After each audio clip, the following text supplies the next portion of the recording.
తిరుమల తిరుపతి దేవస్థానం లడ్డూల వ్యవహారంలో ఈ నేతికి సంబంధించి వచ్చినటువంటి చర్చ ఏదైతే ఒక సంస్థ పర్మిషన్ తీసుకుని ఆ సంస్థ ఇంకో సంస్థలో పెట్టుబడులు పెట్టి ఆ సంస్థ ద్వారా సరఫరా చేయించింది, ఇదంతా ఒక రింగ్ అనేది.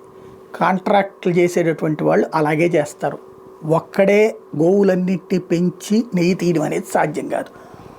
ఒక్కసారి ఇవాళ తిరుమల తిరుపతి దేవస్థానం ఏ ఏ సంస్థలకు కాంట్రాక్ట్ ఇచ్చింది, వాళ్ళ దగ్గర ఎన్ని ఆవులు ఉన్నాయి, వాళ్ళు వాళ్ళ ఆవుల నుంచి నెయ్యి తీసిస్తున్నారా, లేకపోతే వేరే ఆవులు పెంచేటటువంటి వాళ్ళ దగ్గర నుంచి నెయ్యి తీసుకునే ఏజెన్సీల దగ్గర నుంచి అడుకుంటున్నారా?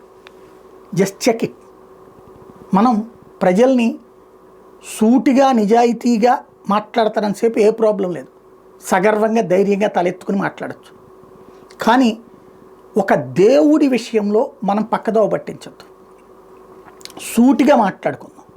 మెయిన్ ఇవాళ మనకు ఎవరెవరైతే మనకి నెయ్యి సరఫరా చేస్తున్నారో వాళ్ళందరి ఆయా డైరీల దగ్గర ఎన్ని ఆవులు ఉన్నాయి, ఆయా ఆవుల నుంచి ఎంత నెయ్యి వస్తుంది, వాళ్ళు సొంతగా తయారు చేసి ఇస్తున్నారా, వేరే వేరే వాళ్ళ దగ్గర నుంచి తయారు చేసి తీసుకొస్తున్నారు, ఇది ఒకసారి చెక్ చేసుకోండి.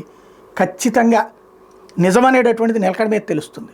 భగవంతుడు అనేవాడు ఖచ్చితంగా ఫైనల్గా మంచే చేస్తాడు. ఆ మంచే చెయ్యాలనుకోకపోతే ఇవాళ రోజున ఈ కల్తీనే ఇష్యూ వచ్చాక దేశంలోని అన్ని ఆలయాలు సెటరేట్ చేసుకునే పరిస్థితి, క్రాస్ చెక్ చేసుకుని, తద్వారా మంచే జరిగింది కదా, శ్రీనివాసుడు మంచే చేశాడు కదా. కాబట్టి ఇప్పుడు మనకి ఇలాంటి అవకాశం ఇచ్చినప్పుడు దాన్ని సద్వినియోగం చేసుకోవాల్సింది.